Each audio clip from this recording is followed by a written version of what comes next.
eu fiz uma canção em homenagem a esses trovadores resistentes, poetas, que chama Trem da História.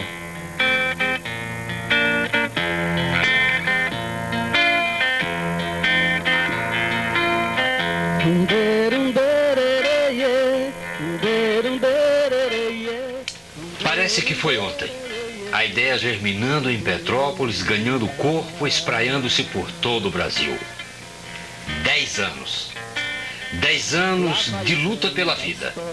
10 anos na difusão da ideia de que direitos humanos são os direitos da maioria explorada, das minorias espoliadas social, econômica e culturalmente. 10 anos. Isso merecia mesmo uma comemoração. Minas Gerais são... Helena, compositora de Graças à la Vida. Descendente de catalã. Eu sou mineiro das crianças. No nosso... gente briga, à noite a gente se ama, é que nossa Advogada. Eu sou Roberto. Nós vimos. Que outra entidade, para quem te quiser assistir.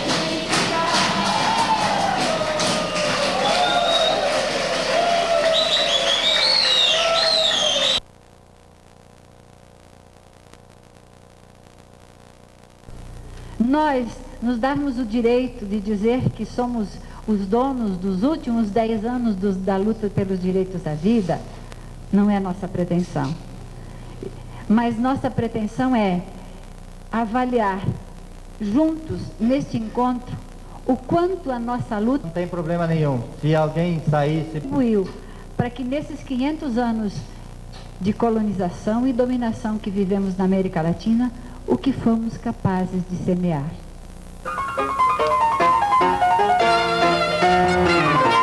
Vão fazer uma sistematização da avaliação que vai ser trazida no primeiro momento para a plenária. Depois nós vamos começar um painel na primeira parte, dentro desse tópico direitos humanos. Nós não podemos mais ser clínicos gerais de querer atuar em todas as frentes, porque é impossível e as exigências hoje são muito mais na direção de termos militantes profissionais, conhecedores de pelo menos uma área, a área da informática, a área da... às 19 horas. Obrigado. Quer dizer, de sermos especialistas um pouco em cada uma dessas áreas e não querer chutar em dívida externa, como eu estou chutando, em forças armadas, reforma agrária, reforma urbana, saúde, educação, formação, é impossível. Pedimos que vocês vejam estes dados. Cada regional trabalha todas as questões. Gomes 6 e da... Origem do movimento. O que essa pergunta queria? Ela queria entender na nossa história onde é que o movimento começou enquanto entidades, enquanto vínculos institucionais. E a igreja aqui, ou as igrejas, né?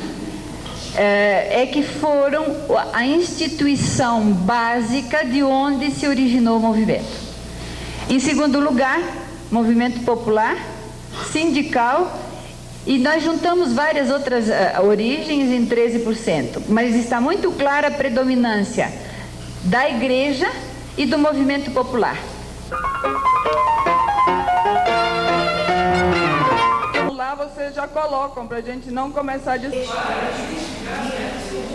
Vamos afixar aqui no mural. A tarefa dos grupos. De trabalhadores rurais, de micro-oficina, eles têm esse plano todo. Está se desligando daquela linha como emissor, na questão de campanha. Mas aqui me parece mais a nível assim, nacional, fazer uma campanha a nível nacional. Uma coisa, né, a gente tem diferença no campo de atuação, na metodologia, mas acho que depois podem ser discutidas e a gente pensar um pouco mais. Acho que...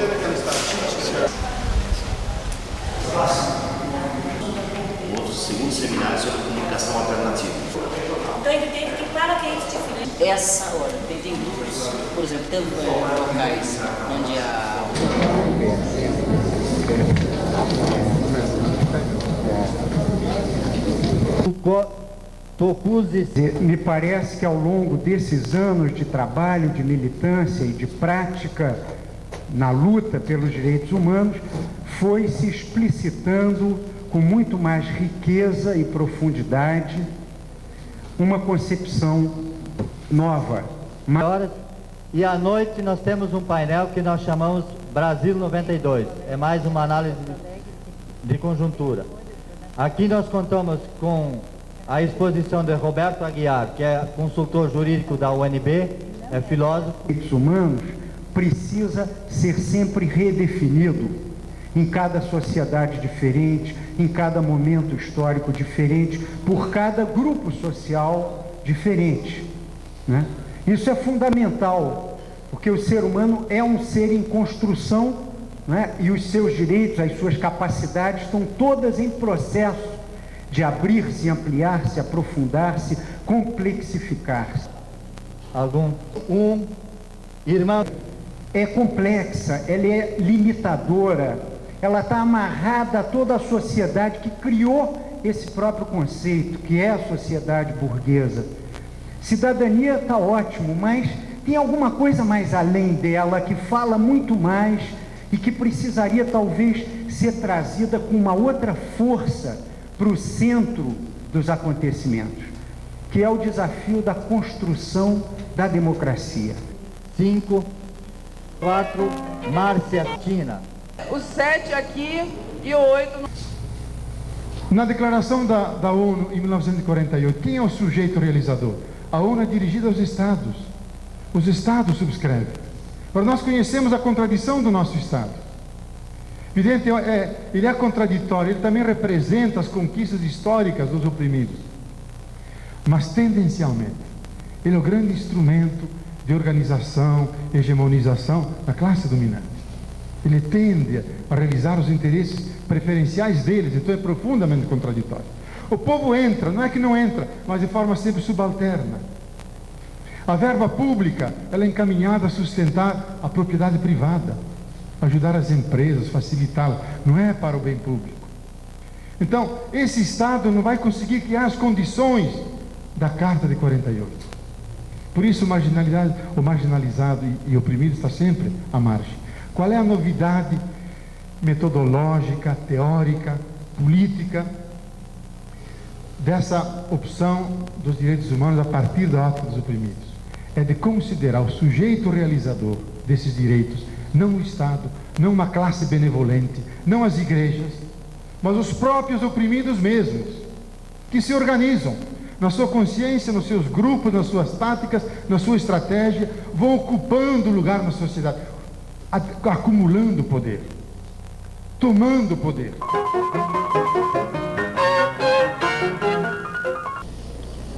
No terceiro parágrafo, como conciliar uma atuação, conceito alternativo de direitos humanos e o movimento estendendo indevidamente o universo de atualização da lógica de portador do mistério e o sentido de vida. Teve gente nova que chegou ainda aqui. 6 horas, até às 16h30, o filósofo Merleau-Ponty costumava dizer: todo mundo defende os mesmos valores, a liberdade, a justiça. Então ele perguntava: o que separa? E ele dizia: o que separa é a qualidade de homens para quem formulamos a ideia de liberdade e de justiça.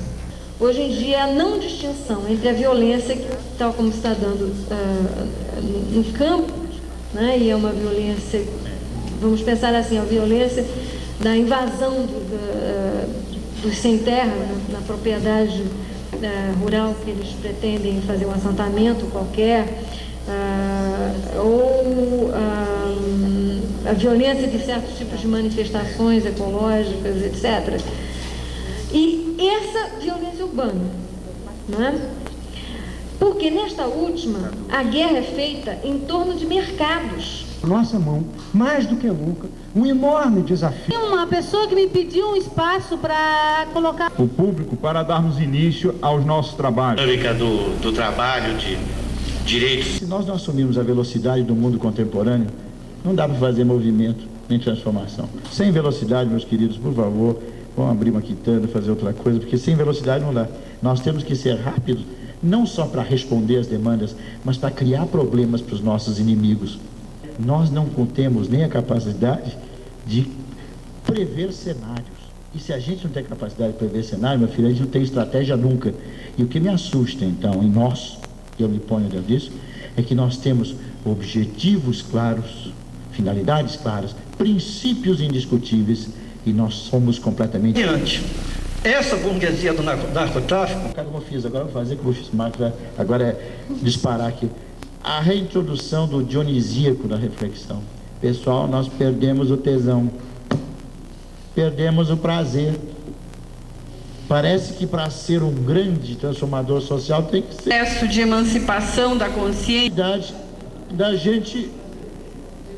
gente reintroduzir o prazer como categoria do pensamento. Antes de fazer o... Pergunto, romantizar... Eu vou plagiar o meu companheiro, né? Deve ser rigorosa, sistemática, tecnológica, científica no sentido de usar dos elementos da ciência, eticamente bem plantada e rápida.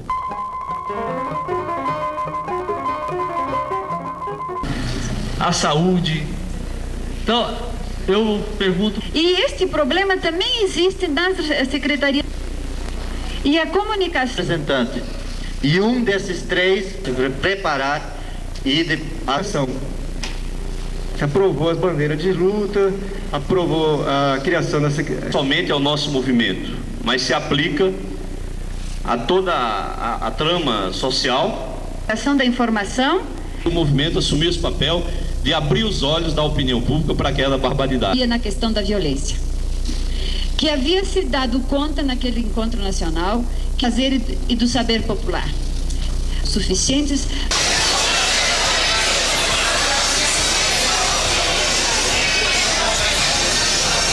Está para falar. Dobras do meu braço requerem nesse momento e nesses dias comemorar. Prazer, com muita...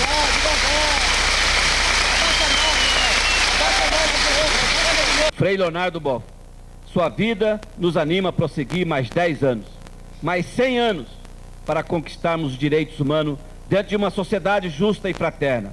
Uma sociedade que, mesmo nesses tempos de tempestades e paradoxos, ousamos reafirmar que deverá ser socialista, democrática e libertadora de todos os brasileiros, homens e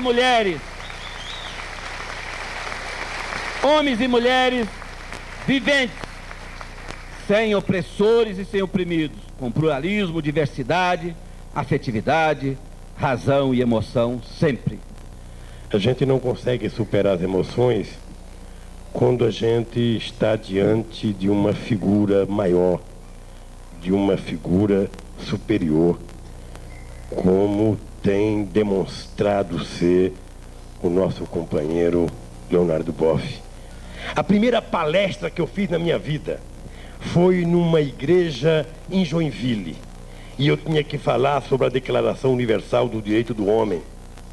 E pela primeira vez eu peguei o livrinho para ler, e eu percebi a contradição entre os princípios gerais e as práticas existentes. Na verdade, a luta pelos direitos humanos ainda é uma coisa que vai tomar de todos nós muito tempo. Os novos e os mais idosos que estão aqui nesse plenário. A gente pode ter consciência que a gente vai gastar o resto da nossa vida lutando pela conquista dos direitos humanos, lutando pela conquista do respeito à pessoa humana. Eu queria terminar, Leonardo, não falando mais de você, porque dizem que beijar homem é coisa feia, que não sei o que lá, mas eu queria dar um beijo nessa cabeça branca para demonstrar todo o carinho e amor que eu sinto pelo Leonardo Boff.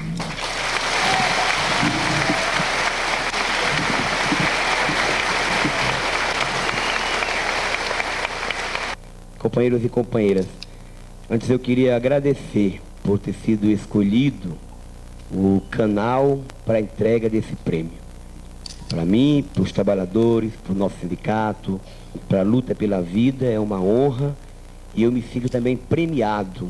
Parabéns, Leonardo, muito obrigado Eu queria te entregar agora com o maior dos carinhos, em nome dos meus companheiros e agradecendo a oportunidade.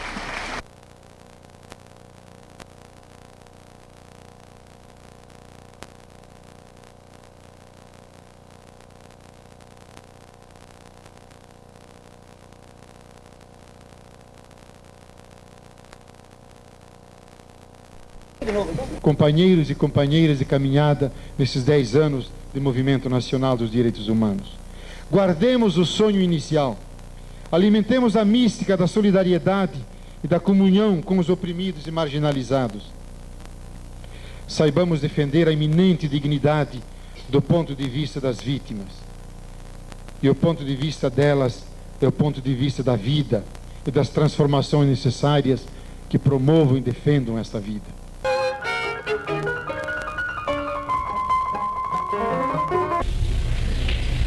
Proposta 2, P2. Contempla os três aspectos. Falou aqui na frente que as decisões... Carioca, vamos votar as propostas. Então, porque na minha cidade... Eu acho que, para mim... Cometeu um erro. A responsabilidade para o próprio político do Conselho me faz crer que houve um hiato nesse aspecto. Os conselheiros... Nacional.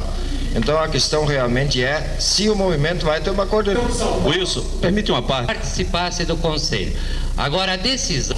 Os trabalhos, as votações, as discussões. Um encaminhamento de ver como funciona. Então, trabalho, a questão financeira, carregado do programa de formação, trabalhando efetivamente com esse eixo. Na questão de se manter.